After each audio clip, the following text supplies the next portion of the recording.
أعوذ بالله من الشيطان الرجيم بسم الله الرحمن الرحيم والفجر وليال عشر والشفع والوتر والليل إذا يسر هل في ذلك قسم لذي حجر. Surah Fajr, they say it is 10 in Revelation after Surah Layl. It is a Makki surah from early period. In here, the ulama say when the persecution of the criminals, the Quraysh, when it started, this surah came as a warning and a threat to these criminals. Now look at the situation of the past, the Aad and Thamud, the ruins that you pass by, how Allah subhanahu wa ta'ala dealt with those criminals, same will do with you. And you must have heard of what Allah subhanahu wa ta'ala did to Fir'aun of Musa. He had big army and everything, you are in comparison nothing. So Allah has destroyed them. When they stood against His message, you are nothing in comparison basically. So this is what's happening. Surah Fajr and Surah Balad, they are in one pair and have many similarities. One of them, the main two basically, one is wealth, which is the deep love, hub of dunya. And this was found in these people in that locality. They used to call al-Qura wa man hawla or something like that. This locality, like these people in that area, they had these evil traits. One was this love for wealth, which resulted in evil morals. So they're dealing with the weak in the society, oppressing the orphans, taking away their wealth, their whatever they did. We have heard of their history, yeah. So this is what it led to. So this corruption in the land, basically, this is what it led to. And the other thing which caused problem in was their ibadat, basically. The thing that they did, it was only for show off, and it was only for them to get more dunya, basically. So everything was related to dunya. So whether they violated huququllah or huququl ibad. So both happened because of the love of dunya. And we have studied this in Wail Mutaffifin, yeah, the love that they had for wealth and so on. And in Surah Ma'un, we have studied their situation when it came to their ibadat. So both were shallow because of the corruption. And in Surah Fajr, we have Allah subhanahu wa ta'ala taking oath by time. And in Surah Balad, it is talking about place. So it is like a whole image of universe, time and place. And in Surah Fajr, Allah subhanahu wa ta'ala tells us the downfall of the people, like this lost state. And in Surah Balad, Allah subhanahu wa ta'ala informs us how to come out from this darknesses. And so it gives you like syllabus of success. And there are many other similarities between the two groups, but we normally don't do that, so I don't know why I mentioned that, but we just go forward anyway. Going to the da'wah, the claim of the surah. So the claim of the surah is tadarru' ila Allah wa tazhid min ad-dunya. So this is humility, humbleness towards Allah subhanahu wa ta'ala, and discouragement, disattachment from dunya. So Allah subhanahu wa ta'ala has sent some special times with which you can utilize to achieve your purpose, that we will be able to quote later on inshallah. Allah subhanahu wa ta'ala mentions the illness, which is in ayah 11 and 12, the reason for the illness 17 to 20, the cure is the first few ayat basically, وَالْفَجْرِ وَلَيَالٍ عَشْرٍ, and in هَلْ فِي ذَلِكَ قَسَمٌ لِذِي حِجْرٍ, in here is like take this cure seriously, so like emphasis has been given. The attribute of Allah subhanahu wa ta'ala, Rabb, has been mentioned 8 times, which affirms the Tawheed Rububiyyah. Now to break down the surah, look at the surah, maybe you will be able to go along with it. So initially Allah subhanahu wa ta'ala mentioned 5 different times with which one can go closer to Allah subhanahu wa ta'ala, increase tadarru', yeah? The humbleness toward Allah subhanahu wa ta'ala. Thereafter the punishment of dunya has been mentioned. Alam tara kayfa, from here onward, those who didn't, their example have been given. Aad and Thamud. Aad, those people who had, they had arrogance on their physique. their physical strength and so on. Thamud, their skill, their sciences, technology at the time. Fir'aun, their army, the kingdom, super power of the world kind of attitude. All of them saw the wrath of Allah subhanahu wa ta'ala. At the end of the surah, Allah subhanahu wa ta'ala mentions some evil, filthy attitude that people acquire because of this very arrogance. Yeah, the illness, which is the rebelliousness. الَّذِينَ طَغَوْا فِي الْبِلَادِ فَأَكْثَرُوا فِيهَا الْفَسَادِ. So this tagha that comes in the people, it is because of this very arrogance. And this the illness has been mentioned, yeah, which is the rebelliousness of people, the corruption in the land. And thereafter, the reason for this illness, which is them oppressing the weak and so on, the reason for that is that they have love for dunya, that has been mentioned. And the medicine is also mentioned, which is fikr akhirah. And at the end, Allah subhanahu wa ta'ala gave results to those people who took the heed and those who didn't. That has been mentioned at the end. There is another Sheikh, Ubaidullah Sindi, I always mention his name, yeah, because his tafsir is very relevant to our times.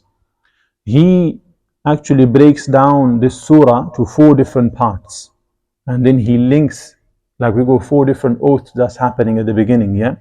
Allah mentioned, he links this surah with each oath, yeah. So 4 different sections have been given, and then he links each of it, which is very eloquent, but that requires its own timing. It's just a hint that those who wants to study, they can study that part. Linking with the previous surah.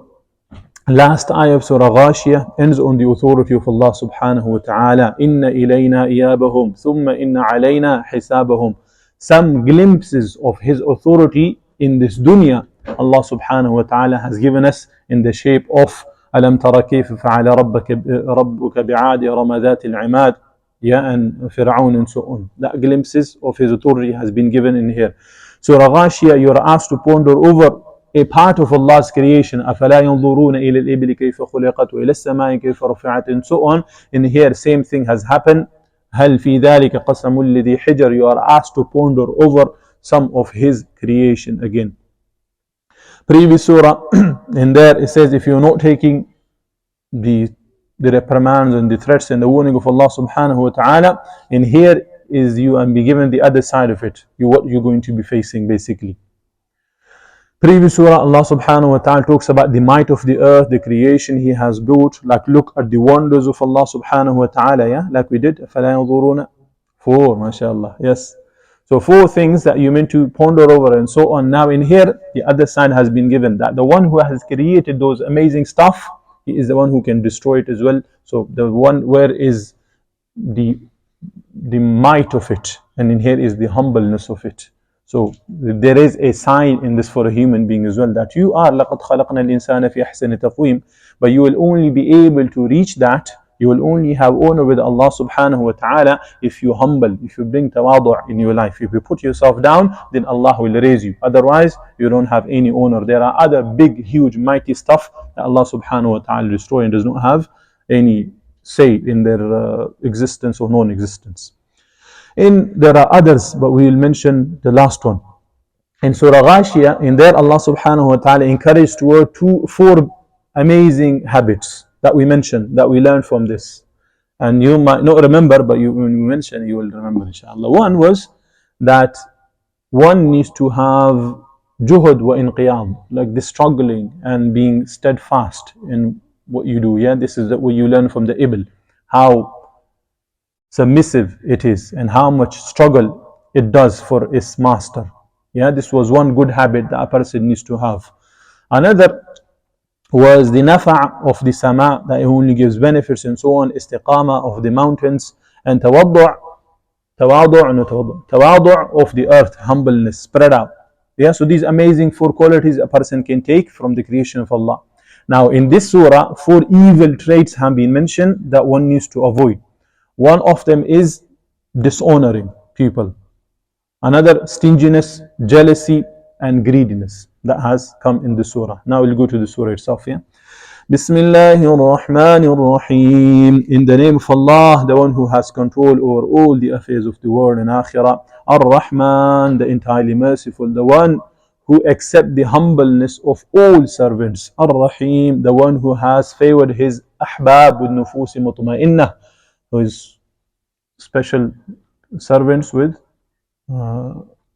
calm and possessed souls. وَالْفَجْرِ, by the dawn. When Allah subhanahu wa ta'ala takes oath on something, what is the purpose? The ulama say, is to grab attention, for you to ponder over those things. In there are signs. Allah subhanahu wa ta'ala does not mention anything without a purpose. So we meant to ponder over those things. What is Fajr? We have talked about this. Fajr, basically it is the one we understand, yeah, like the time of the Fajr. So the night comes and it spreads. So the light comes and it spreads the night, yeah. So it splits it apart. So this is what Fajr is. So it comes to existence. Same like we have done وَإِذَا الْبِحَارُ فُجِّرَتْ, when the seas erupts, meaning it breaks all sorts of borders and things like that. Same thing we have learned with Fujjar, those people, criminals who erupts with sins. They cannot compose themselves, and they're vicious criminals, yeah. The sins, they cannot control themselves and it erupts. So same thing, Fajr relates to that. This is just the language part of it. But what do we take out from the time of Fajr as benefits? Even though there are so much talks in these oaths, you will get tired, as I have said before. We only mention a few things. One of the benefit is that this is a time which is, you can give this to Allah subhanahu wa ta'ala. So it is a peaceful, a time where people normally are asleep, yeah, and this is like a special time basically, yeah, that you can have a special conversation with Allah subhanahu wa ta'ala. Other than Qiyamul Layl, other than Tahajjud time, the Fajr is a special time. Allah subhanahu wa ta'ala has praised it in the Quran as well. أقم الصلاة لدلوك الشمس إلى غسق الليل وقرآن الفجر إن قرآن الفجر كان مشهودا. So it relates to that. The other is that in here there is a sign of Qiyamah in it as well. Like how in the Fajr, when you wake up from the sleep, people are going to sleep. So yeah, same thing. On Day of Judgment, people will be waking up like they were asleep. Yeah, so it's that kind of situation when everyone are like dead, and then you wake up. Even the dua. What is the dua when people wake up from the sleep? Yeah, بعد ما ماتنا. Yeah, after we were asleep, you gave us life after we were dead, kind of thing. Yeah, so same thing. بعد ما أماتنا. So same thing will happen in a resurrection, like a qiyamah. So that's one point. Another, some ulama mentioned by the Fajr, because this is the early time, yeah, 10th, we say 10th surah I was reviewed according to an opinion. So this is time of darknesses. This is time of all sorts of fasadat and things like that. But wal Fajr, what Rasul sallallahu alaihi wasallam came, that's like a Fajr, that's like a light. It will bring light to the darknesses that is currently surrounding the time. So these are some of the benefits. Now we will mention one opinion quickly, and then we will mention the other one in a bit details. One, some of the ulama, when they mention oaths and they relate to certain aspects of their opinion, is that these are something sacred. Yeah, these are something special in Islam, and then they link all the oaths in that fashion. And there are other groups of ulama who say that it actually talks about the surah, so it will link it to the surah itself. So you will do two sets of those. So one will be sacred stuff, and the other one linking it with the actual context of the surah, which is Qiyamah basically. Yeah, like all the surahs that we're doing, it relates to Qiyamah. It's a reminder of Qiyamah. So first, the one you must have heard a lot, it is that they relate to the sacred stuff. So one, in Wal Fajr, so learn all these, yeah. Wal Fajr, وَلَيَالٍ عَشْرٍ وَالشَّفْعِ وَالْوَتْرِ وَاللَّيْلِ إِذَا يَسَّرْ. So these 4 ayats. So by Wal Fajr, this is, they say, they relate to manasik of Hajj, the rituals of the Hajj basically. So Fajr is the Yawm of Nahar. So this is when you do the sacrifice. So it's that Fajr, it's basically. So it has a huge value. If you haven't done the Qurbani, yeah, so like this Qurbani, it kind of ends your Hajj. So when that's done, then mashallah, you have achieved basically. Dhul Hijjah, the first 10 days, which is Walayal and Ashr, that's what it talks about. These are it has lots of value, and the Hajj is in this part. Yeah, the Hajj is in these 10 days, Dhul Hijjah. And according to other opinion, that it is the last 10 days of Ramadan. Yeah, so this is another opinion. And the next which is talking about وَالشَّفْعِ وَالْوَتْرِ, the odd and the even. So they say these are يوم التشريق. So some people who spends 2 days in Mina, they're fine, their Hajj is done. But those people who want to spend 3, they're fine as well. So that's why Shafa' 2 or Witr 3. Does that make sense? So this is relates to that. And then وَاللَّيْلِ إِذَا يَسَرْ, this night, they say this is the night where one travels from Arafah to Muzdalifah, which is like the toughest of the night, and there's lots of struggle in that night. So you rarely sleep basically. There is very little time and you're moving around and things like that. No, nowadays, especially at the time, which was the toughest. So they relate to the manasik of the Hajj. So they say it relates to that. Now at the end we will mention why they say this and how do they link it with the surah itself. So what do you take benefit out of this, which will be at the end. Now the other one, which those people who relates to the context of the surah, which is the Qiyamah, yeah? So those who relate to the Qiyamah, as we mentioned, Al-Fajr, basically in the Fajr what happens? You wake up, you rub your eyes and thinking that it's the daytime, yeah? Like you just woke up from the sleep. So same thing in the Qiyamah, Wal-Fajr, this Fajr going to come on you and you're going to wake up from the sleep of this dunya, and this is the start of the Qiyamah basically.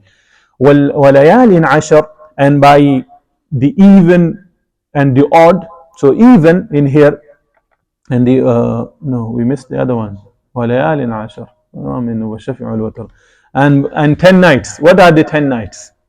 So they say these are just the normal days of the month basically, and the month is basically spread to like 3 tens, yeah, basically. Sometimes is 1 9 in the middle, but basically the beginning 10s and the last 10 of the month. And Allah subhanahu wa ta'ala has already hinted at this situation in a different surah, where it says وَالْقَمَرِ إِذِ اتَّسَقْ لَتَرْكَبُنَّ طَبَقًا عَنْ طَبَقٍ, meaning look at the moon and look at the situation of the moon or other things that you can see, but the moon is very apparent through the passage of the time, that it starts somewhere and it's like nothing, you don't see anything, then it becomes big, big, big. Yeah, 14th is like the big shiny one, but then the last 10 days it goes back and it fades away. Yeah, so this is the cycle of the month that's passing by. So same thing is happening to you. Yeah, there is like they do not have any control, you do not have any control. It's going to pass, it's going to go. Yeah, like how the time is passing, it will pass. The same thing, the Qiyamah will come. The time is passing on you, it will come. But do not think that it's going to come on your demand. Like how the moon does not have any of his demands or her demand. What do you call it? Moon is a he or she? Whatever it is, yeah. It does not have any demand. So same thing, the thing will go, it will come on you. So you can take benefit from that, from the creation of Allah subhanahu wa ta'ala, being basically the gradual progress. So you are gradually progressing toward the Qiyamah. And by the odd and even, وَالشَّفِعِ وَالْوَتْرِ, and the even and the odd, even, now we're going to understand this, and it requires you to be here, yeah. All the creation of Allah subhanahu wa ta'ala has to have a pair in order to go forward, yeah, male and female, night and day, yeah, heat and coolness. It has a pair, yeah, opposite, but when they come together, it makes them perfect. Same thing with this dunya, it needs to have a pair. It has an akhirah. So this is one way, this is rational in that fashion. Now what is witr then? Witr, it is Allah subhanahu wa ta'ala himself, we say. He's one. If like the creation of Allah subhanahu wa ta'ala becomes perfect when there are two, same, the Rabb, the master, will become perfect when it's alone. Because if there is another with it, then it means that is in need. This Rabb is in need of that. So it becomes weak.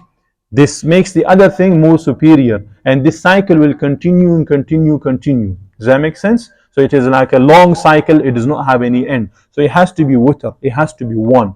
So that's وَالشَّفْعِ وَالْوَتْرِ. So the creation of Allah, that requires to have pairs, that requires to have a وَخَلَقْنَاكُمْ أَزْوَاجًا, pairing.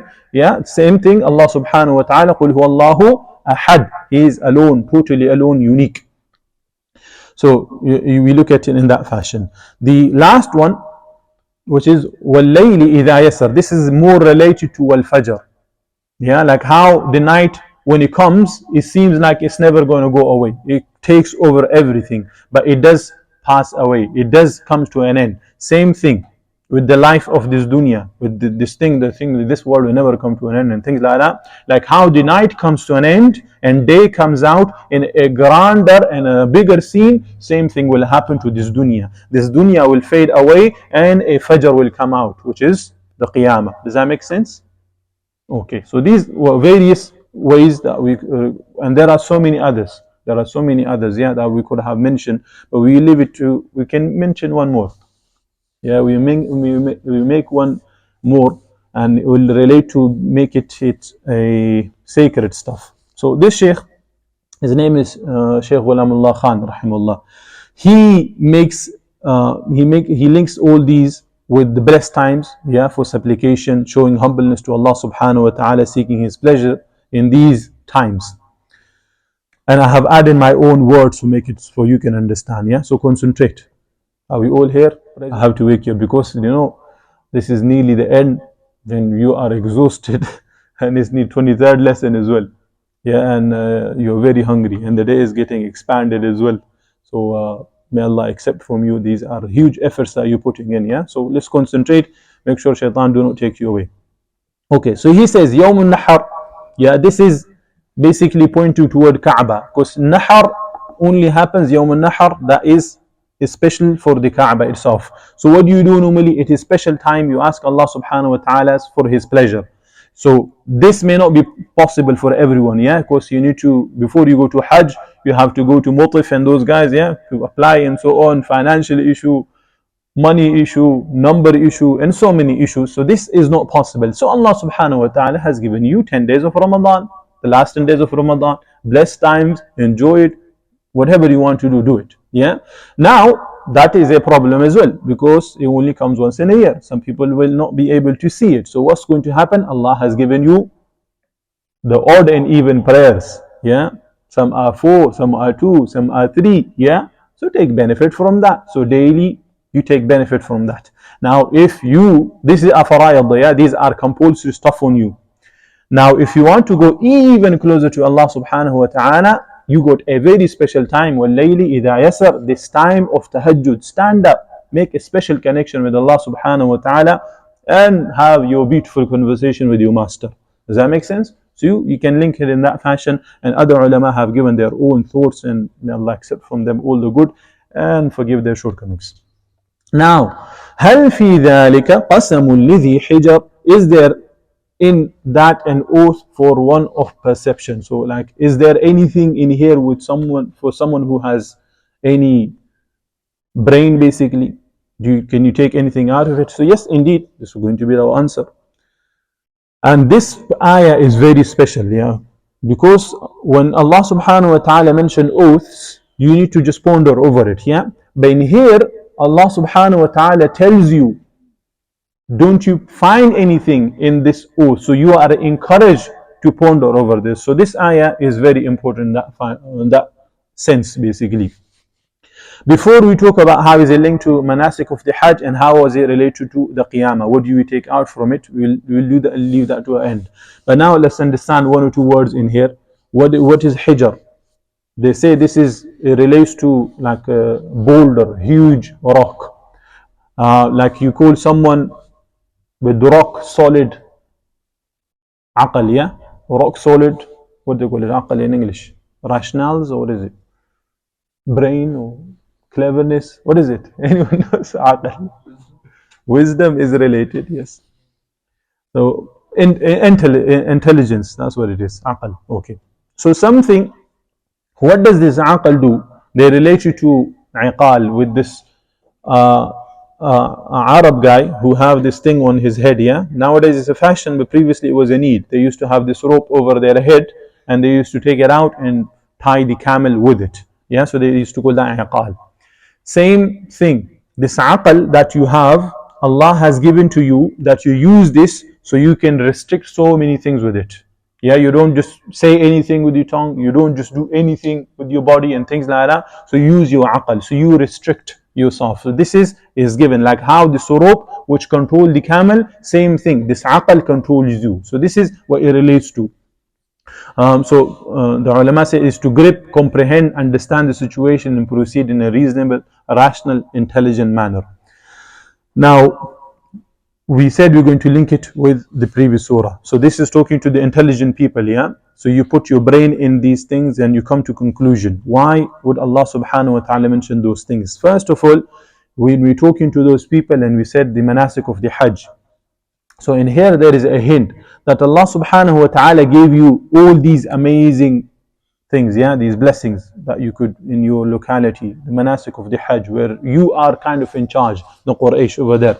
The Kaaba that was created for a purpose, that was created for Tawheed, that was created for people to come closer to Allah subhanahu wa ta'ala, that was created, that was built, not created, that was built for the purpose that the people who are there are the one who worship Allah subhanahu wa ta'ala. Look at the dua of Ibrahim alayhi salam, yeah?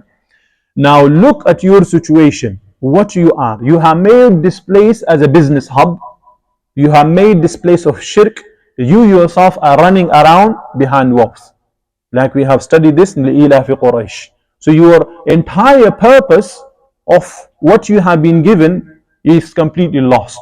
So same thing, it applies to us. Allah has created us for a purpose. Allah has given us this Quran has been sent to us for the purpose. How are we dealing with it? People are earning money with it. People are earning the reputation with. People are doing all sorts of things with this Quran, but the purpose that it has been sent for, it is completely neglected, which is to understand it, which to implement it, which to implement in your life and the family and surrounding everyone. Yeah, this meant to be the work of the Quran, but it has been completely neglected. So same thing those people did.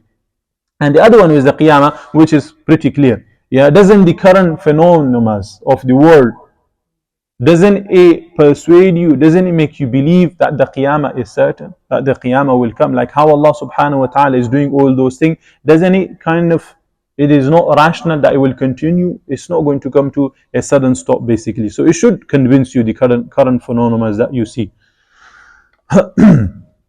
أَلَمْ تَرَ كَيْفَ فَعَلَ رَبُّكَ بِعَادٍ. Have you not considered how? Remember the word how, yeah? كَيْفَ. Even though this requires a lot of explanation, because when we mention the Aad or Samud and so on, what we need to understand who they were, what kind of punishment of Allah subhanahu wa ta'ala came on them, what were the reasons, yeah? Then you will be able to understand better. But this is unfortunately not possible to do in this small halaqah. So you'll be mentioning a few things anyway. So have you not considered how your Lord dealt with Aad? So basically, if the current phenomena, the things that surround you, it does not help you, it does not make you understand, look at the history. What has been happened to the people, what they receive because of their attitude, and you following their footsteps. So you are basically waiting for the results of what happened to them to happen to you. Yeah. But we did mention, yeah, that the Aad, they were strong people, they were people that had capacity, so that did not help them. Same thing, whatever you have from the capacity of the might, the Quraysh, the big name that you have, the titles that you have, it's not going to help you out when the wrath of Allah comes. And this has come, yeah, this has come in Badr and so many places where they were humiliated. When the Ahzab, they came in with all the people, they were humiliated. What happened in Fath Makkah? Rasul sallallahu alaihi wasallam was in a time he was alone. He went out from Medina, from Mecca, in a Hijrah time with Abu Bakr radiallahu anhu, or one or two other people. Yeah, this was his situation. And then later on, because they did not take heed from the kalam of Allah subhanahu, from the warnings of Allah subhanahu wa ta'ala, around 10,000 soldiers came in, and they were humbled. They could not do a thing. Yeah, so this is how Allah subhanahu wa ta'ala changes times when people who neglects His warnings. إِرَمَ ذَاتِ الْعِمَادِ. Iram, who had lofty pillars. So what is Iram? They say this is like one of the son of Nuh alayhi salam. So they gave the shajara. So Nuh, Sam, Iram, Aus, and Aad. So these are like one of the granddad name of these people. So that's why they are called Iram. Or some say it is the capital city. It was the capital city, yeah, which was named as Iram. Or the king of the place was known as Iram. And there are so many other opinions, yeah, why they call Iram. But basically, Iram is the granddad of both, in the granddad, yeah, of both Aad and Samud. So Ad are the Ad, but the Thamud are also called, they are called the second Ad because of this very reason. They have so many similarities. Why they call that al-Imad, with lofty pillars? So either it is their buildings or talking about the actual physique, the body structure. التي لم يخلق مثلها في البلاد, the likes of whom had never been created in the land. So no people like them in the Arab society were like them. So these were the kind of might, the power, the craftsmanship and the army that they had in that locality. There was nothing like that anywhere else. And Allah subhanahu wa ta'ala does mention their situation in different place. إذ جعلكم خلفاء من بعد قوم نوح وزادكم في الخلق بسطة فاذكروا آلاء الله لعلكم تفلحون. Remember that He made you successor after the people of Nuh and increased you greatly in stature. So this is physique, strong. So remember Allah's favor so you may be successful. وَثَمُودَ الَّذِينَ جَابُوا الصَّخْرَ بِالْوَادِ, and Thamud, who carved out the rocks in the valley. In here there is lots of talk, but I'm skipping it, that's why you might not be finding rhythm in it, yeah.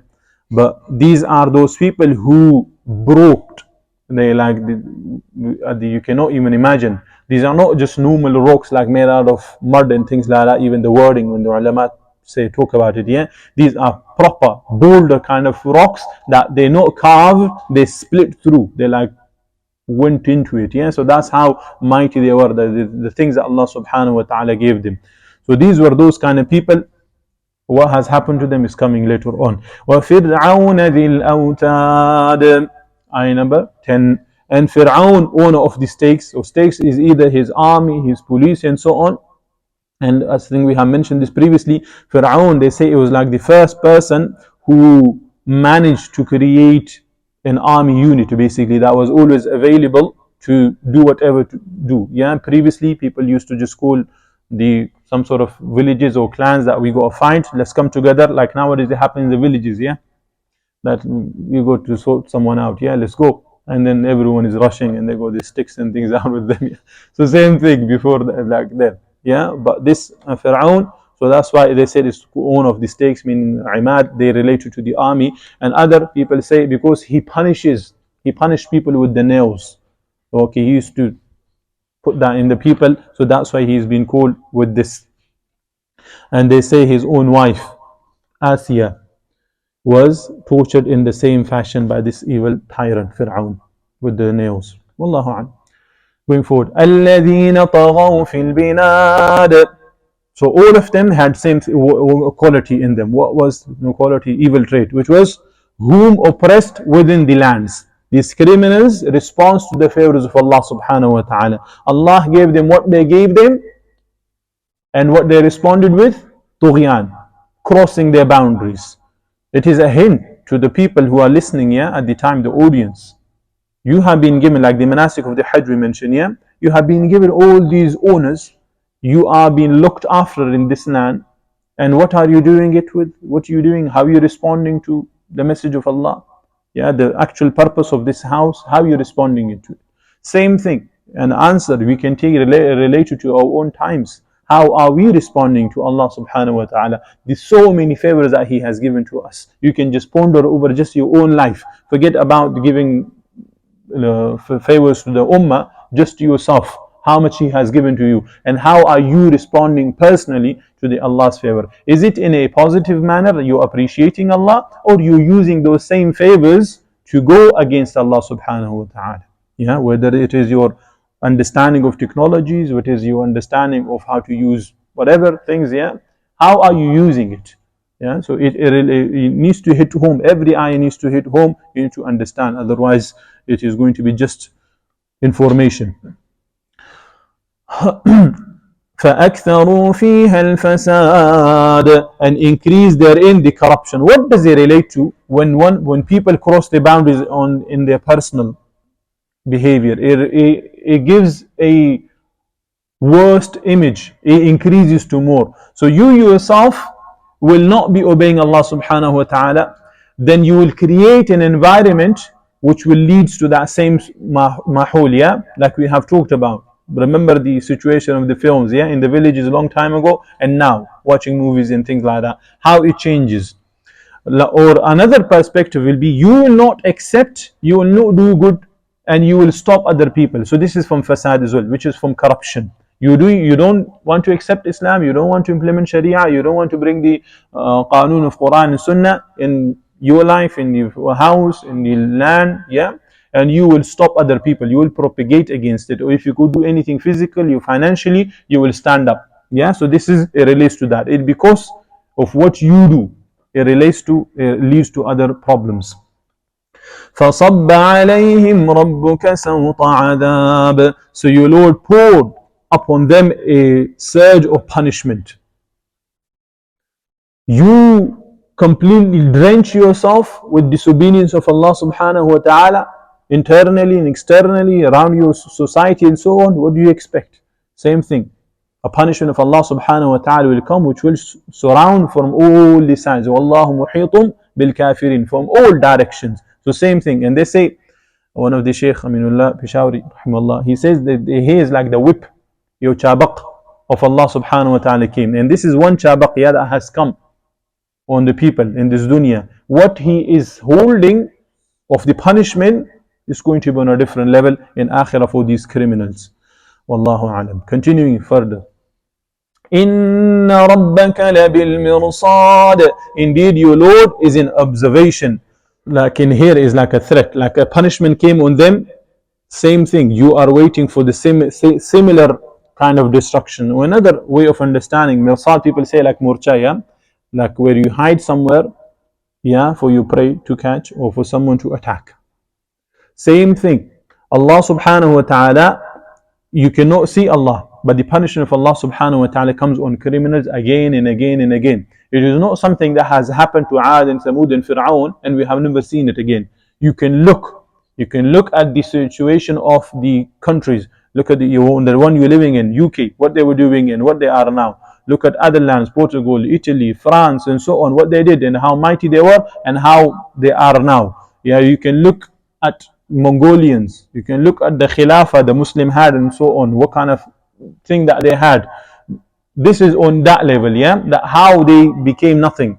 Yeah, they don't have much say, like how they were and how they are now. Same thing, look at your own personal life. Do not think that the wrath will only come on the community and there's nothing on me. You can consider, look at your own household. I'm not saying you will have any issues, but I'm just saying just you, meaning the people should look concerned. Consider the issues that we have in our own household, the fights and the corruption and the issues that we have. Yeah, the financial issues, the homelessness issues, the so many. All these are some sort of wrath. All these are some sort of punishment of Allah subhanahu wa ta'ala that keeps on coming on us. It is a warning. It is a test. It is for us to go back to Allah subhanahu wa ta'ala. It is for us to back and remember for whom it came. Like we need to remember, ظهر الفساد في البر والبحر بما كسبت أيدي الناس. Every calamity, every issue that comes, it is because we have earned it with our own hand. We have earned it and we want it. That's why it comes. فأما الإنسان إذا ما ابتلاه ربه فأكرمه ونعمه فيقول ربي أكرمن. And as for man, when his Lord tries him and is generous to him and favors him, he says, my Lord has honored me.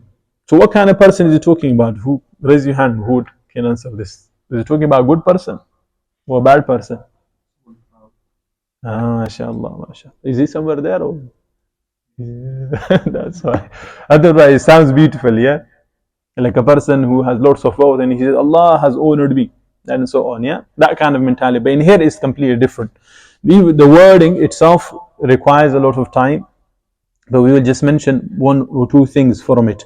So this person, he sees honor in the wealth. That's why he says, فَيَقُولُ رَبِّي أَكْرَمًا. Akraman, if you look at the ayah, yeah, the same ayah, if you look at it, it will say two things at least, yeah. فَأَمَّا الْإِنسَانُ إِذَا مَا ابْتَلَاهُ رَبُّهُ فَأَكْرَمَهُ, yeah. فَأَكْرَمَهُ, thereafter is something else. وَنَعَّمَهُ, yeah. فَيَقُولُ رَبِّي أَكْرَمًا. So he will completely neglect the na'amah. He will completely neglect the favors of Allah subhanahu wa ta'ala in him. So what he is kind of saying, that I deserve this. I have worked for it. So I should be given this. And if I'm not given, then na'udhu billah, like it comes in the next ayah, Allah is doing injustice to me. So he expects that, and he somehow see himself from above, on above level, yeah, from other people, that other people are not given because they do not deserve it. They know it shouldn't be given. It should be given to me. I am something special. I should be honored. Yeah, like this is the mentality of many people, that they, or they will be like saying this, yeah. Then it comes in so many places when they are called to give in the path of Allah subhanahu wa ta'ala, spend on the week and so on. And it's like they'll have this response sometimes, yeah, they say it in joke, sometimes they say it in anger, but in the reality it hits the what they really believe in. If Allah hasn't given to them, why should I give? Yeah, that kind of mentality, meaning Allah has given to me, I'm something good, they haven't been given to them, they deserve to be like this. Yeah, so this mentality, this person who sees honor basically in the wealth. If the wealth is given to him, he feels good, and if it's not given to him, his situation coming later on, which is وَأَمَّا إِذَا مَبْتَلَاهُ فَقَدَرَ عَلَيْهِ رِزْقَهُ فَيَقُولُ رَبِّي أَهَانًا. But when he tries him and restrict his provision, he says, my Lord has humiliated me. Yeah, this is the mentality of a capitalist, or this is the mentality of every country who is rich against those who are poor. Yeah, the way they look at them, the way they even, yeah, I have seen videos of these people. Those people who seems to be these army and these police and so on, yeah, they consider themselves to be humanitarian and so on. What do they do? Like there was a video, I was there. They had some food or water and things like that, and they were throwing it out to the kids and so on, and they were running behind the vehicle and grabbing it. Yeah, like they were looking down on those people, like these are some sort of like animals and sheep and things like that. So this is coming actually later on, which leads to this kind of behavior, which is كلا بل لا تكرمون اليتيم, that they do not honor the weak, they do not honor the orphans. This is the attitude, because they see themselves above, they see themselves that this wealth is something which they deserve, and they see everyone behind under them basically. They say فيقول ربي أهانا, that this word comes from ahana basically, that it is to make effort to humiliate someone. Yeah, this is what it relates to. So they are kind of saying in this behavior that my Lord has humiliated me, meaning that Allah has humiliated me because He hates me, He doesn't like me. Yeah, that kind of attitude. So this behavior, which is a rebellious behavior, which is a behavior which leads to kufr. Yeah, so it is a tough situation. And this same attitude is of shaitan as well, that Allah has brought in the Quran. قال فبما أغويتني لأقعدن لهم صراطك المستقيم. Shaitan said, because you have put me in error. So what he is basically saying, because you have put me in error, meaning I am good by myself, but it's just you who has done that. Basically, you hate me, you took goodness from me, the one which I deserved. Yeah, is that kind of mentality. It's meaning I shouldn't have gone through this.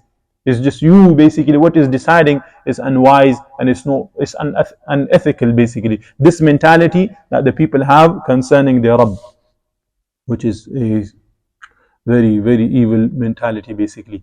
And there was we got time, yeah. There was a mufassir. His name is Mike. What is his name? Mike Tyson. He gives tafseer of this similar attitude, yeah. Not the Quran, but tafseer of some aspect of these criminals. And there was like a letter, and you must have seen it, but it's related to this topic basically. So the short clip basically was that, and the situation when he went to prison, yeah. This is the situation. He was very rich, yeah. So the person who is asking the question, he says to the guy, that when you went to the prison, how was it, and things like that, yeah. Meaning you had menial. So he used to take like 30 million per fight. He mentions this later on. So he says, I had the best 3 years of my life in prison. So he responds, yeah, that's very interesting to say, because you had millions, yeah. So meaning he saw the goodness in the wealth, yeah, the one who is asking the question. So he responds, I had peace though, the way he responds, yeah. I had peace though. But he responds again, yeah, and he says, but you could have got over 30 million for just a fight. And he responds, Mike, what's his name? Mike Tyson. He responds and he says, listen, can I tell you something? That means nothing when you don't have peace. And at the end he says, God punishes you by giving you everything you want. See if you could handle it. So, what does that show? There's a mentality in here. That this wealth, whether you have wealth and whether you do not have wealth, you will be always true to Allah subhanahu wa ta'ala. If no wealth takes you away from Allah, or wealth takes you from Allah subhanahu wa ta'ala, this is a calamity for you, both. So the wealth itself does not differentiate whether you are beloved to Allah or you are not beloved to Allah. This is not a criterion basically. And this criminal kind of mindset dictate that if you have been given wealth, if you have been given honor in this world, yeah, in this fashion, where people respect you and people honor you and things like that, then it means you are beloved to Allah subhanahu wa ta'ala. This is not the criterion. The criterion is something different. It is your situation with Allah subhanahu wa ta'ala in times of wealth and in times of no wealth. كَلَّا بَلْ لَا تُكْرِمُونَ الْيَتِيمِ. No, like we said, yeah, no is responding to the previous attitude that there is no honor or disgrace based on wealth. It is by taqwa. But you do not honor the orphans. Yeah, in here we have four evil traits of the capitalists that have been mentioned, as we mentioned in the beginning. Yeah, that they shouldn't be taking their wealth away. They should be giving good upbringing. They should be kind, yeah, and being on their side in time of injustice and so on. But they are not doing these with these orphans. And in here, like it says in here, كَلَّا بَلْ لَا تُكْرِمُونَ الْيَتِيمِ, yeah, ikram, the karam, the honor has been mentioned. Yeah, same thing. If you look at the previous ayah, فَيَقُولُ رَبِّي akraman, yeah, the ayah before it, where the guy considered honor with the wealth. In here, Allah subhanahu wa ta'ala kind of changes the situation. The ikram in here, the real ikram that you will get with Allah subhanahu wa ta'ala when you can show honor to the weak. Meaning you do not see yourself above the weak. You are able to understand the need of the society. You are able to give the huquq of ibad. Does that make sense? Meaning the guy who at the beginning might have maybe praying salah, maybe doing hajj and so on. That's why he says فَيَقُولُ Rabbi. That's why he associate Rabb with Allah. My Rabb has given this to me. Yeah, maybe he is good in people's sight. Yeah, going to hajj and Ramadan and praying Quran and so on. But his attitude with the huquq al-ibad that he's not giving. But in here it is that you need to come back. كَلَّا بَلْ لَا تُكْرِمُونَ الْيَتِيمِ. The ikram is that you need to look, you will get karam, you will get honor with Allah subhanahu wa ta'ala if you look after the orphans basically. And here there is another point, yeah, that in here it says كَلَّا بَلْ لَا تُكْرِمُونَ الْيَتِيمِ. The first criterion, like later on is come وَلَا تَحَاضُّونَ عَلَى طَعَامِ الْمِسْكِينِ. The food comes later on. The first you need to give honor. This is the first criterion. This is the first thing that you need to give honor. If you are feeding, and like we said, yeah, those people who's throwing out this thing, and then every time someone gives like £10, the guy is taking a full video where they are 30 minutes video of advertisement and so on. Those kind of rubbish that's going on around the world, yeah. This is not ikram you're giving. This is, I don't know what these people are doing, yeah, but it's side. But this is not right. You need to give honor. And by saying, like it comes, وَفِي أَمْوَالِهِمْ حَقٌّ لِسَائِلِ وَالْمَحْرُومِ, talking about the pious people, yeah, in their wealth, there was a share for those people who are mahroom and sa'il, for a person who asks, and those people who are in need basically, they are, what is mahroom? Someone who hasn't have sufficient basically yet knew this meaning. These people had that. So in your wealth, the one you are giving out to them, you will see ikram in that for yourself, that someone is taking your wealth. Someone is accepting your wealth. These people already had a share in it. So you're not doing any favor on them, basically they're doing a favor on you by taking it, yeah? This wealth, this thing already belonged to them. You had been given a responsibility by Allah subhanahu wa ta'ala. You had so much wealth, so many things. It has a responsibility. If you have something, it has a haqq order, yeah? You need to complete that. Otherwise, you're not giving the full right and you will be held questionable. So the wealth that one has, if it's not being spent properly, it becomes a disgrace. It becomes a test for someone. So it is a, I hope the point makes sense. The way I said it was strange, but it was there anyway. وَلَا تَحَاضُّونَ عَلَى طَعَامِ الْمِسْكِينِ. Ayah number 18. And you do not encourage one another to feed the poor. Yeah, like we already mentioned, the situation when the forget them giving it to or giving food, they don't even give honor. So this is, it goes worst. Like we have done this in Surah Ma'un in great details. Those who wants to look at it, they can look at that. وَتَأْكُلُونَ التُّرَاثَ أَكْلًا لَمًّا, and you consume inheritance, devouring altogether. In here there is funny story and so on, but it is for Pashto guys and we don't have time. But basically they relates to various things. One is the mirath, that at the time the those people would take it who were strong, they would take it. Yeah, same thing happens in our time as well, in our villages and things like that. The sisters, the daughters, they are not given inheritance, they don't consider them to have any value. Yeah, or if they are children and things like that, the uncles and so on, they'll be eating their wealth and so on, just utilizing when they grow older. It's like, yeah, I've been looking after this for so long and so on, just get lost kind of situation. So they take the wealth of the dead, basically. That's one way. There were other, but you made me forget, subhanallah. It's okay. But in just there is a sign, yeah, because we said in here is ikram. فَيَقُولُ رَبِّ أَكْرَمًا. The person who considered that should have an owner, it is completely, just imagine, yeah, just think, anyone who has an owner, would he have an eye on someone who has died his wealth? It's just not right. But these people have their eyes focused on those wealth, yeah, like how they're going to take it over. They have already have so many plans and schemes, especially for a person who does not have maybe children, he does not have someone, yeah, then he will be planning, yeah, like for example, there are, I can't give you a specific example, but so those people who only have like daughters, those people who do not have other brothers and so on, the people, their near kin and kith, they will be staring at the when this guy is going to die so we can take over. Yeah, so that kind of, this person who does not have these are the scumbags of the society, basically. Or these movies, yeah, you can take that one, I forgot that point. Yeah, they go to these janazas and things like that to get, what they call it, sqat, yeah. So they don't go to janaza, they actually go to a bank, or they go to a supermarket, or they go to a clothing shop, and they get this stuff from there. So this is the situation, yeah, the malu. There you go. Or khuri mal the malu dear, yeah, there you go. That's the near translation. Near Pashto is mashallah, so don't comment on that. Just continue forward. وَتُحِبُّونَ الْمَالَ حُبًّا جَمًّا, and you love wealth with immense love. So this is the reason, basically, yeah. This is the reason that they have become completely indifferent to the values, to the value of a human being. They have become worse than animals. Yeah, the animals, they will hunt, they will do whatever they're doing for their need. They will not do that for fun. Yeah, they will not grab so many things just to save it for about 100 years and to look after and so on. Yeah, they will do it just for that day and for that little time.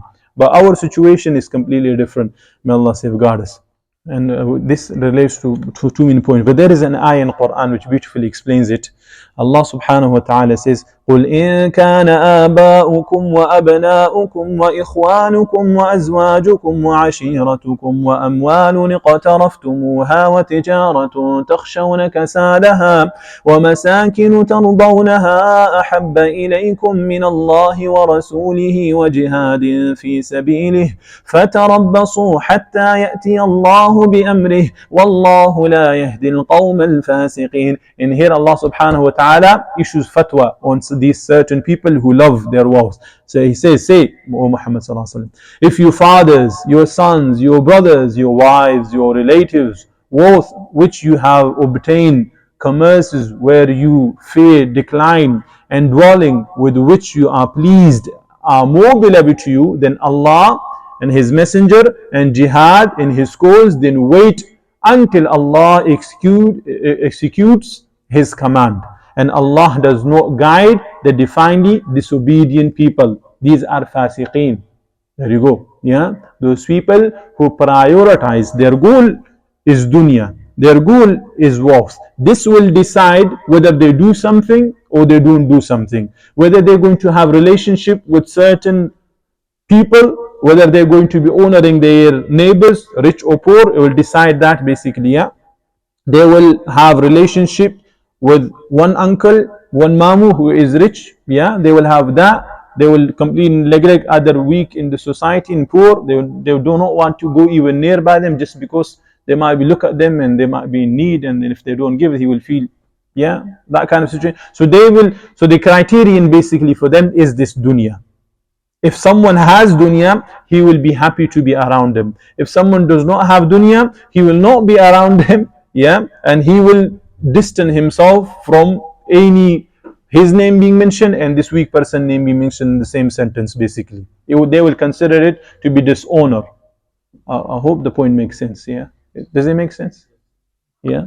Okay. So the criterion are wrong basically. One is the love of dunya, and the other one is the person who has Allah. And I think this is from, we have studied this in Qul Ya Ayyuhal Kafirun, yeah, that a person, a Muslim, this is from the criterion of a person who has Iman, that he will hate that which Allah subhanahu wa ta'ala hates, and he will love that which Allah subhanahu wa ta'ala loves. So this will, this removes all boundaries. Whether someone is rich or poor, it will not matter. If this person is against Allah subhanahu wa ta'ala, even if it's your dad, even if it's your entire community, no matter who they are, they will be neglected, they will be ignored, they will not be listened to. They will be put on a side, way to on a side, mate. That kind of situation, yeah? Allah subhanahu wa ta'ala will prioritize. Now, if someone is on the side of Allah subhanahu wa ta'ala, no matter how much you dislike that community, no matter how much you hate those kind of people, no matter how much you hate their food kind of the situation, no matter what kind of hate you have against those people, but as long as they are with Allah, you will be with them shoulder to shoulder. They will be your brothers. They will be the one whom you relate to. Does that make sense? Yeah? So our criterion is different than the criterion of these criminals that Allah subhanahu wa ta'ala mentioning, which is their love for dunya, their love for wealth. Continuing forward, there are so many things, yeah, but we don't have time. كلا إذا دكت الأرض دكا دكا. No. So meaning these actions are not befitting of a human being. You shouldn't have done this, yeah, basically. This attitude you shouldn't have. No. When the earth has been leveled, pounded and crushed, to link it with the previous the wealth basically, Allah subhanahu wa ta'ala mentioned the same situation of Qiyamah in a different place. إِنَّا جَعَلْنَا مَا عَلَى الْأَرْضِ زِينَةً لَهَا لِنَبْلُوَهُمْ أَيُّهُمْ أَحْسَنُ عَمَلًا وَإِنَّا لَجَاعِلُونَ مَا عَلَيْهَا صَعِيدًا جُرُزًا. Indeed, we have made that which is on the earth adornment for it, that we may test them, which of them is best indeed. So what does that mean? Like the two ayats we done explains that, yeah. So whether you have wealth and you do not have wealth, yeah, the wealth is basically a test, yeah. In here, that what we learn. And if you do not have wealth, and of course you can realize that it is a test as well. And indeed, we will make that which is upon it, meaning talking about the ground, yeah, a barren ground. This earth that it is, and Allah subhanahu wa ta'ala talks about this is the situation of Qiyamah, where it will be وَإِذَا الْأَرْضُ مُدَّتْ, when is the earth going to be stretched out like a leather is being stretched out, yeah. وَجَاءَ رَبُّكَ وَالْمَلَكُ صَفًّا صَفًّا. And your Lord has come and the angels rank upon rank. So the increases is in horror. Now the Rabb has come and he has come with the army. The actual images of it we cannot draw. It is how Allah subhanahu wa ta'ala is, how He is going to come. We are not, we have not been given information, and we do not have the capacity to think. So these are from mutashabihat, yeah? But Allah subhanahu wa ta'ala will come the way it befits Him, and the malaika will come like we have done this in Amma يتساءلون يوم يقوم الروح والملائكة صفا لا يتكلمون إلا من أذن له الرحمن وقال صوابا. The day that the Spirit and the angel will stand in rows, they will not speak except for one whom the most merciful permits, and he will say what is correct. So there is no one whatsoever. If you have pleased that Rabb, that وَجَاءَ رَبُّكَ, that Rabb, if you have pleased, then you are in good hands. If you haven't, then it's not a good situation. Ayah number 23. وَجِيءَ يَوْمَئِذٍ بِجَهَنَّمَ يَوْمَئِذٍ يَتَذَكَّرُ الْإِنسَانُ وَأَنَّى لَهُ الذِّكْرَى. And brought in brackets within view, that day is hell. That day man will remember, but how? In brackets, what good? to him will be the remembrance. So previously the punishment like for the criminals are being addressed here previously at the beginning. رمادات العماد التي لم يخلق مثلها في البلاد. So same thing, their abode, their place where they are going has been mentioned first, then later on is coming and talking about the pious people. And I want to mention something in here. Again, same thing from Mutashabihat, yeah, in here. How the Jahannam will come closer, how it's going to be, how the plane of gathering is going to be, we do not know. Yeah, but these are the conditions of Jahannam, these are the conditions of Qiyamah that will happen the way Allah subhanahu wa ta'ala wants it to happen, basically. Continuing forward. Ayah number 24. يقول يا ليتني قدمت لحياتي. When there is another point that we can mention, yeah, يوم يتذكر الإنسان وأنى له الذكرى. In here, in this dunya, you have given the opportunity, you have been reminded again and again where you can take benefit. And there you will even see with your own eyes. You will see everything with 100%. You will be humbled, yeah, like we have this done in this previous surah. وجوه يومئذ خاشعة. Yeah, humbleness will be on their faces and things like that. They will be humble. But what that benefit? Same thing, like that khashi'ah, this fear and this humbleness basically is not helping you out. Same thing, this reminder that you see is not going to benefit. That will be the end of it. So like each surah has something which relates to the way they have dealt with the message of Islam in this dunya, basically. Continuing next forward. يقول يا ليتني قدمت لحياتي. Ayah number 24. He will say, oh, I wish I had sent ahead for my life, meaning something good, basically, yeah. And this has come in a different place. ويوم يعض الظالم على يديه يقول يا ليتني اتخذت مع الرسول سبيلا يا ويلتى ليتني لم أتخذ فلانا خليلا. And the day the wrongdoer will bite on his hand in regret, basically, yeah. He will say, oh, I wish I had taken with the messenger away. Oh, woe to me, I wish I had not taken that one as a friend. So he will curse his situation, he will show sorrow. But would it be helpful? Would it benefit? No, that will be the end. Yeah. Or basically, those people who do not question themselves in this dunya, they will question their affair in akhirah, but with no benefit. In this dunya, if you question yourself, if you do muhasabah of yourself in this dunya, it will be beneficial. You will rectify yourself. In akhirah, do as much muhasabah as you want. That's the end, yeah, there is nothing. Going forward. فَيَوْمَئِذٍ لَا يُعَذِّبُ عَذَابَهُ أَحَدٌ. So on that day, no one will punish as his punishment. And it comes in Tafseer Kathir, لَيْسَ أَحَدٌ أَشَدَّ عَذَابًا مِنْ تَعْذِيبِ اللَّهِ مَنْ عَصَاهُ. Yeah, no one is going to punish like how Allah subhanahu wa ta'ala punishes these criminals, the one who have disobeyed. So severe punishment, yeah. So after his desperate sighing and useless wishing, this fate of his has been mentioned, that you got a punishment waiting for you. On in here, by saying فَيَوْمَئِذٍ لَا يُعَذِّبُ عَذَابَهُ أَحَدٌ, basically pointing to himself, yeah, to Allah subhanahu wa ta'ala. The only one who will take account on that day, meaning the one who will be holding you accountable. There is a hint in there, yeah. So work to please that only one in this dunya, who is the one who has the punishment in his hand, only in his hand. Meaning he is the one who is going to safeguard you from the punishment, and he is the one who is going to give you. So you having some sort of shafa'ati, these people who go to these people, yeah, and considering that this Baba and that Baba is going to help me out, and this kid of mine who become Hafiz, he will be able to drag me out of Jahannam and so on. That kind of mentality, they are all flown by this saying. فَيَوْمَئِذٍ لَا يُعَذِّبُ عَذَابَهُ أَحَدٌ. And furthermore, emphasizes further, وَلَا يُوثِقُ وَثَاقَهُ أَحَدٌ. Ayah 26. And no one will bind as his binding. So no one will grab you. There's like no escape whatsoever. You are totally helpless whatsoever. So it is only wise that you help yourself in this dunya before you become helpless on the day of judgment. يا أيتها النفس المطمئنة. Now the righteous people, yeah, they are being addressed, inshallah, us. Oh, reassured soul. And in here there are so much talks, but we have already gone over the time, yeah.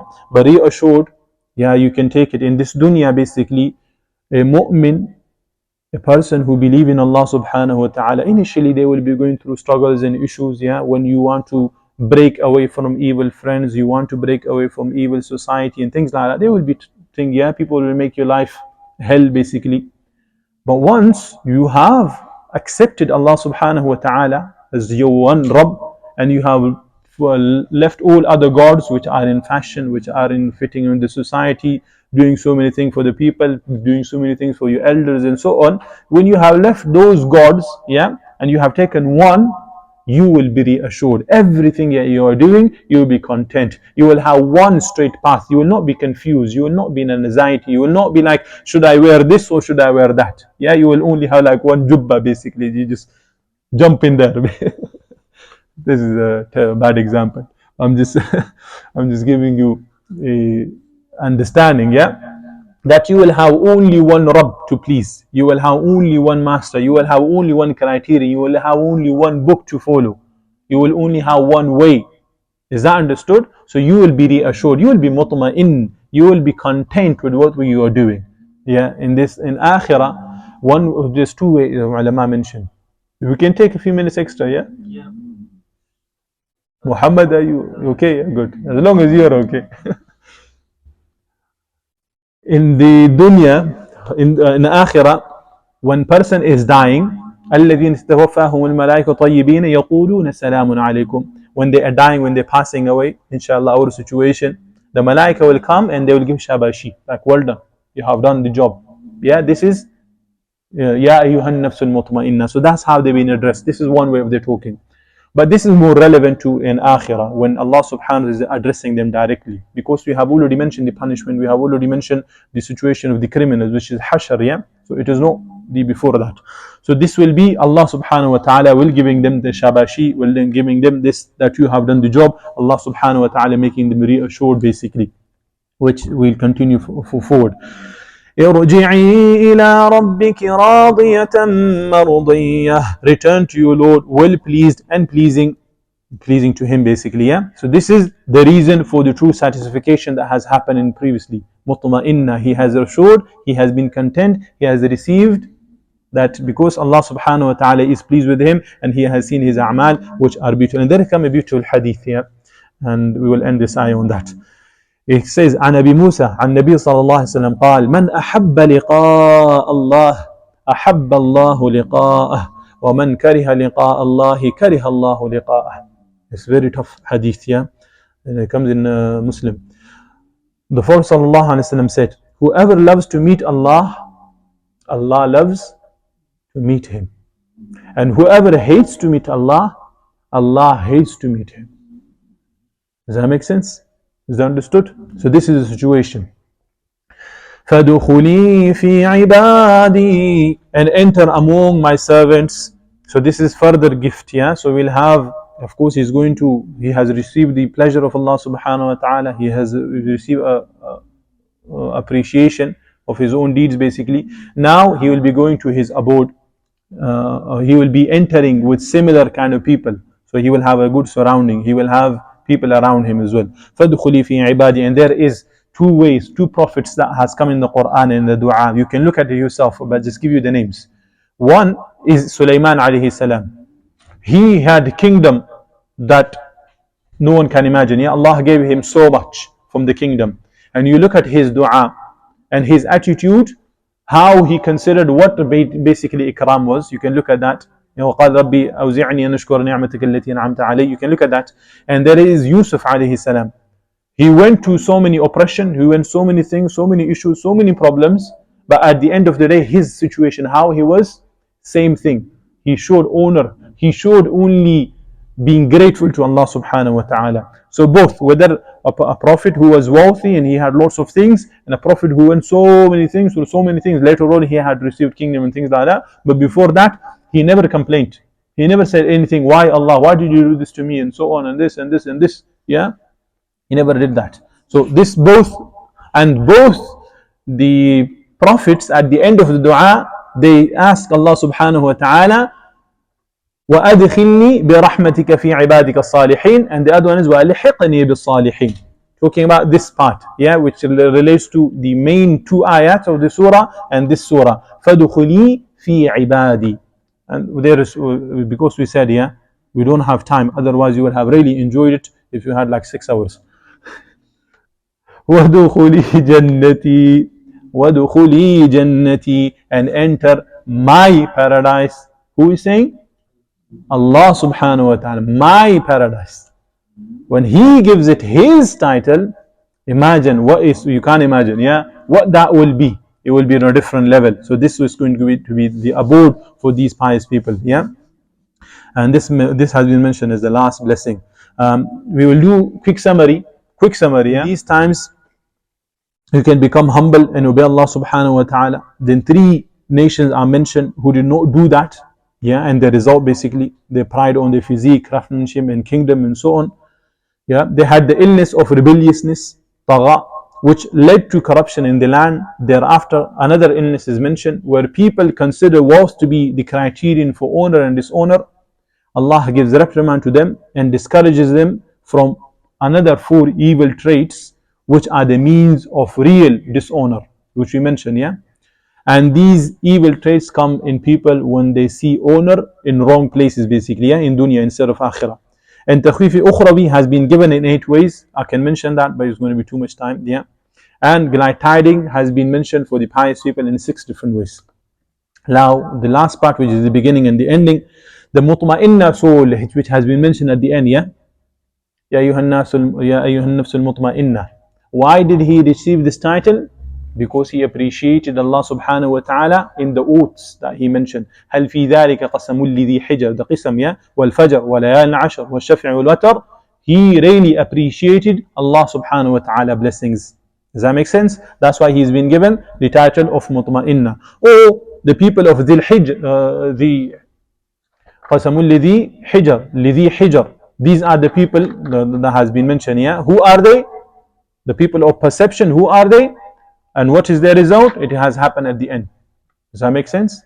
They are the people who have really understood their purpose. They have understood their goal, where to go. So they are the people of perception. They are not those people who are blinded by little tiny happiness of this world. They have a huge goal. Amazing stuff. And I can give you examples on that, but you already tired. Subhanakallah bihamdik, ashhadu an la ilaha illa anta astaghfiruka wa atubu ilaik. May Allah accept from you. May Allah keep you the Quran. May Allah make this Quran as a light for you in this dunya and guide you to Jannatul Firdaus in akhirah. Allahu a'lam. Subhanak.